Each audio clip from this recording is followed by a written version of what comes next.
భక్తి ఛానల్ని ప్రారంభోత్సవానికి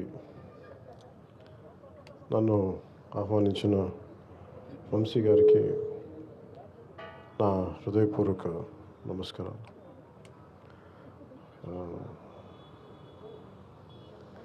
దీనికి ఎవరన్నా ఇలాంటి వాటికి నా ఫీలింగ్ ఏం చెప్పాలి, నాకు ఈ భావన ఏముందంటే లోపల నేను సరైన వ్యక్తిని కాదు వీటికి రావడానికి. అంటే ఒక మఠాధిపతుల్ని వీళ్ళని అంటే ఏదైనా మాట్లాడాలి, నాకేం మాట్లాడాలి నాకు తెలియట్లేదు. కానీ సగటు హైందవ ధర్మాన్ని పాటించే సగటు వ్యక్తిగా హైందవ ధర్మం అవమానపరుస్తున్నా, దాన్ని దిగజార్చేలా మాట్లాడుతున్నా, దానికి ఒక ఆల్టర్నేట్ వాయిస్ ఉండాలని కోరుకుంటాం. ముఖ్యంగా ప్రసార మాధ్యమాల్లో హైందవ ధర్మాన్ని, హిందూ ధర్మాన్ని, లేదంటే సనాతన ధర్మాన్ని, దానికి పేరు ఏదైనా పెట్టుకోండి, సనాతన ధర్మాన్ని కించపరిచేలాగా రకరకాల వ్యాఖ్యలు ప్రసార మాధ్యమాల్లో ఉన్నప్పుడు దానిని నిలబెట్టి దాని పక్షాన మాట్లాడే ప్రసార మాధ్యమాలు చాలా తక్కువ. ఇది కేవలం ఒక వ్యాపార ధోరణిని కాకుండా హైందవ ధర్మాన్ని, సనాతన ధర్మాన్ని కోసం గొంతు ఉండాలి, గళం ఇప్పాలి అని చెప్పి మహావంశీ గారు ప్రారంభించిన ఈ కార్యక్రమం, ఈ భక్తి ఛానల్, మహాభక్తి ఛానల్కి నిజంగా చాలా అవసరం ఉంది. మనస్ఫూర్తిగా వారికి నా ధన్యవాదాలు తెలుపుతూ ఉన్నాను.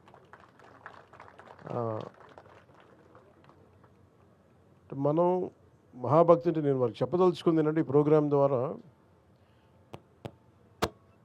ఎప్పుడు మన హిస్టరీ, ఎప్పుడు కూడా మన చరిత్ర స్కూల్లో మనందరం నేర్చుకుంది కానీ ఇప్పటికీ నేర్పుతుంది కానీ మన ధర్మం తాలూకు లేదంటే మన చరిత్ర తాలూకు గొప్పతనం ఎవరు చెప్పరు. ఎంతసేపు అక్కడ ఓడిపోయాం, వాళ్ళు వచ్చి మొఘలాయులు వచ్చి కొట్టారు, లేదంటే బ్రిటిష్ వాళ్ళు వచ్చి కొట్టారు తప్ప మన చరిత్ర తాలూకు గొప్పతనాన్ని, సనాతన ధర్మాన్ని పాటించిన పరిపాలకులు ఎంత బలంగా చేశారు, అన్ని మతాలకి ఎలా స్థానం కల్పించారో చెప్పాల్సిన అవసరం ఉంది. కేవలం భక్తి కాకుండా చరిత్ర కూడా చెప్పాలి. దీనికి చాలా చాలా అవసరం అది.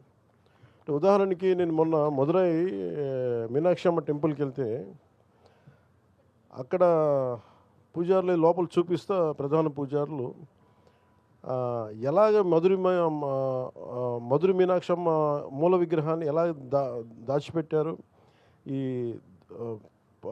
విదేశీ రాజులు వస్తున్నప్పుడు దాన్ని ముష్కరులు వచ్చినప్పుడు ఎలా దాన్ని కాపాడారు. చాలా కాలం తెలియదు. ఇలాంటి చరిత్ర నాకు వెళ్తే కానీ నాకు తెలియలే.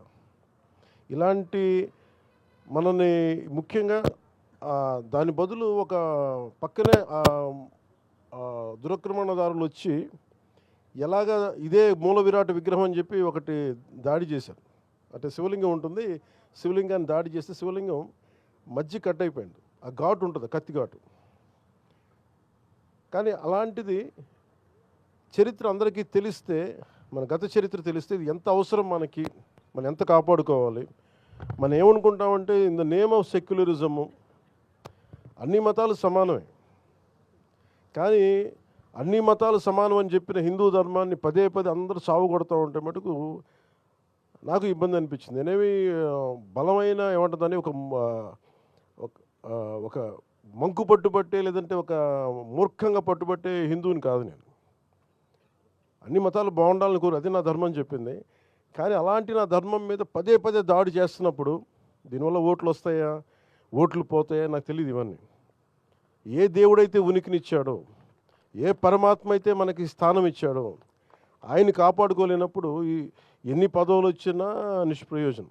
పైగా ఇంకోటి పొలిటికల్గా కూడా మనం ఎంతసేపు మిగతా మతాల మీద దాడి జరుగుతున్నప్పుడేమో మనం వెనకేసుకొస్తాం, హిందూ ధర్మం మీద దాడి జరుగుతున్నప్పుడు ఒకళ్ళు మాట్లాడరు, ఎందుకంటే ఓట్లు పోతాయని. ఇది చాలా లోతుగా దీని మీద డిబేట్ జరగాలి. చరిత్ర గురించి మాట్లాడాలి, అన్ని చరిత్రలను కలపాలి.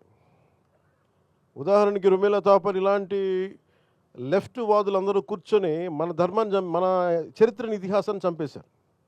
రామాయణం కానీ భారతం కానీ అవి అవి మన చరిత్ర. అది దానికి ప్రతిదానికి దానికి ఆర్కియలాజికల్ ఇది ఉంటుంది. ఇవన్నీ కాకుండా ఏదో నేను చదువుతా ఉంటే చాలా గొప్ప ఆశ్చర్యంగా అనిపించింది. మన కురుక్షేత్ర యుద్ధం ఎప్పుడు జరిగింది? It can be proven by astrological time line. ఏ గ్రహాలు ఏ కక్షలో ఉన్నప్పుడు జరిగినాయి, నక్షత్రాలు ఎట్లా ఉన్నది, అలాంటి సమయంలో ఈ టైంలో జరిగింది అనేది మనం ఇప్పటికీ ఇప్పుడు వచ్చిన కంప్యూటరైజ్డ్ ప్రోగ్రామ్స్ ద్వారా ఒకసారి వెనక్కి వెళ్ళి చూసుకుంటే చాలా బలంగా మన సాక్ష్యాధారాలతో ఉంది. వేగ్గా శ్రీరామచంద్రుల వారు ఎప్పుడు పుట్టారు, దానికో ఈ పలానా నక్షత్రంలో పుట్టారు, ఈ టైం లైన్లో. ఇది మీరు తిరిగి వెనక్కి చూసుకుంటే it will be backed by scientific data. So అది మన చరిత్ర. అది దీనిని ఒక్కొక్కళ్ళు కూర్చొని దీన్ని వెటకారాలు చేసేవాళ్ళు, కించపరిచేవాళ్ళు, ఇవన్నీ చూస్తుంటే నాకు నిజంగా చాలా ఇబ్బంది అనిపిస్తుంది. అంటే నాకు ఒకసారి ఏమనిపిస్తుంటే ఓట్లు రాకపోయినా పర్లేదు కానీ నా ధర్మాన్ని నేను కాపాడుకోవాలి. ఇది ఖచ్చితంగా నేను తీసుకున్న నిర్ణయం. ఇలాంటి తీసుకున్న వ్యక్తులు చాలామంది, నేను ఒక్కనే కాదు, చాలామంది కోట్లాది మంది తీసుకున్నారు. వెటకారాలు చేసేవాళ్ళు ఎక్కువ. మీరు ఊహించండి, ఇంకే మతం చేసినా మళ్ళీ మన అన్ని జోకులు పడవు. హిందూ ధర్మాన్ని తిట్టేది ఎక్కువగా హిందూ ధర్మం మీద గౌరవం లేని హిందువులే.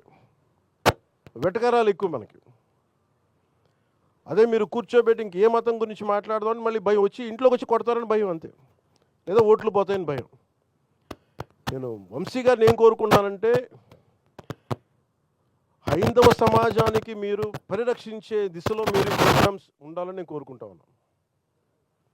ఎందుకంటే మనకి మొండిగా మూర్ఖంగా నేను మాట్లాడమని నేను అడగట్లేదు డిబేట్స్, కానీ రేషనల్ తోటి, లాజిక్ తోటి, ఒక హేతువుతోటి ఈ ప్రోగ్రామ్స్ మీరు, ఇది చాలా అవసరం. ఇది మూర్ఖమైన భక్తి కూడా మంచిది కాదు. అసలు ఏమంటుందని రేషనల్, ఒక లాజిక్ లేని, హేతువు లేని భక్తి కూడా మంచిది కాదు. హైందవ ధర్మం ప్రతిదానికి నిలబడద్దు, హేతువుకు నిలబడద్దు, పారిపోదు, మూర్ఖంగా చెప్పదు. ఇదే మన పర్మనెంట్ సొల్యూషన్ చెప్పదు. It is ever evolving religion. నిత్య నూతనంగా తనని ఆవిష్కరింపజేసుకునే ధర్మం సనాతన ధర్మం. అందుకని ఇలాంటివన్నీ కూడా నెక్స్ట్ జనరేషన్కి చెప్పాలి, కమింగ్ జనరేషన్స్కి చెప్పాల్సిన అవసరం ఉంది. మన చరిత్ర గురించి చెప్పాల్సిన అవసరం ఉంది. నైస్ డిబేట్స్ దీంట్లో రావాలని కోరుకుంటాం. మనస్ఫూర్తిగా హైందవ ధర్మాన్ని నిలబెట్టే ఈ ఛానల్ మనస్ఫూర్తిగా చాలా దిగ్విజయంగా ముందుకు సాగాలని కోరుకుంటూ, ప్రతి ఒక్కరికి, ఇక్కడ ఉన్న టీం అందరికీ కూడా ప్రతి ఒక్కరికి పేరు పేరున నేను నా శుభాకాంక్షలు తెలియజేస్తా ఉన్నాను. It's a great opportunity. నాకు కూడా చాలా గొప్ప అవకాశం ఇది. ఎందుకంటే చాలాసార్లు అనిపిస్తుంది, అయ్యప్ప స్వామి పడి పూజ చేస్తుంటే దాని మీద వెటకారాలు చేస్తారు. ఒక్కసారి నేను చాలా బలంగా హైందవం సనాతన ధర్మం గురించి మాట్లాడతానంటే, నా ధర్మం నేను కాపాడుకోలేని వాడిని మిగతా ధర్మాలు నేనేం కాపాడగలను. అందుకని చాలా బలంగా, అంటే ఏమైపోయిందని ప్రతిదీ ఇది మాట్లాడాలంటే ఓట్లు పోతాయి అంటారు. రాజకీయాల్లో లేని వాళ్ళు కూడా ఓట్లు పోతాయి. అందరం పొలిటికల్లీ రైట్ అయిపోయాం. అదే మీరు మిగతా మతాల గురించి మాట్లాడితే ఎవరికి ఇబ్బంది ఉండదు. వాళ్ళని చేస్తేనేమో సెక్యులరిజం, హైందవ ధర్మం గురించి మాట్లాడితేనే మతోన్మాది. ఇలాంటి పిచ్చి డిబేట్స్ ఎక్కువైపోయినాయి. ఇది కండిషన్. 200 ఏళ్ళుగా బ్రిటిష్ మెకాలే దగ్గర నుంచి మనల్ని కండిషన్ చేసి రుమీలా తాపర్ లాంటి హిస్టారియన్స్ వక్రీకరించి ఇవన్నీ చెప్పి మనల్ని కండిషన్ చేశారు.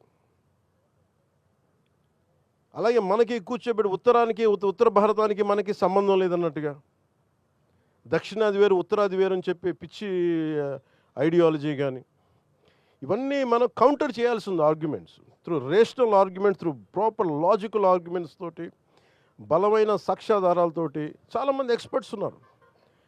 అలాంటి గొప్ప వ్యక్తులందరికీ మీరు ఒక ప్లాట్ఫామ్ కావాలి. అది మనకి ఆంధ్ర రాష్ట్రం చాలామంది ఉన్నారు. ఇది మన ఆంధ్రలో కాదు, తెలంగాణ తెలుగు ప్రజలు ఎక్కడున్నా దీన్ని అందరూ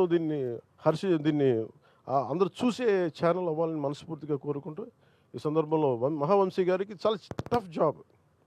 ఒక ఛానల్ని తీసుకురావడం అంటే కొంతమందికి ఎంప్లాయ్మెంట్ ఇవ్వడం, చాలా బాధ్యత తీసుకుంటారు. ఆల్రెడీ ఒక ఛానల్ చేశారు, ఒక ఎంటర్టైన్మెంట్, ఒక న్యూస్ ఛానల్ ఉంది, ఒక ఎంటర్టైన్మెంట్ ఛానల్, దానికి భక్తి ఛానల్ కూడా ప్రారంభించడం అంటే చాలా కష్టసాధ్యమైంది. ఆయన నాయకత్వంలో, ఆయన లీడర్షిప్లో ఇది మరింత ఉన్నతిని సాధించాలని కోరుకుంటూ ప్రతి ఒక్కరికి పేరు పేరున ఇక్కడికి వచ్చిన మీ అందరికీ ధన్యవాదాలు తెలుపుకుంటూ ముఖ్యంగా ఇక్కడున్న చిన్న పాపలందరికీ మీరు క్షమించాలి. మీరు నన్ను మీరు సరిగ్గా మాట్లాడలేకపోతే మీరందరూ పైకి రండి ఒకసారి.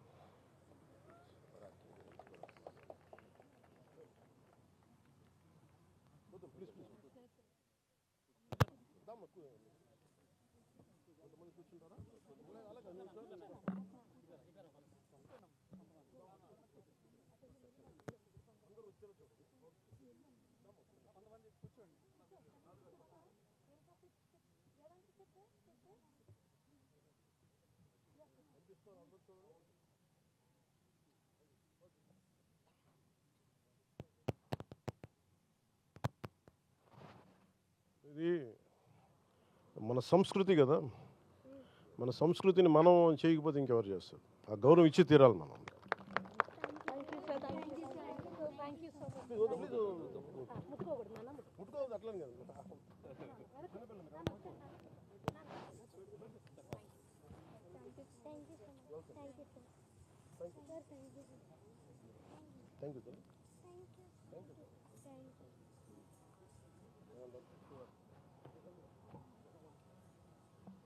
యాక్చువల్గా వంశీ గారు నన్ను శివరాత్రికి అడిగారు నన్ను రమ్మని, కానీ శివరాత్రికి నేను నా పూజల్లో ఉంటాను.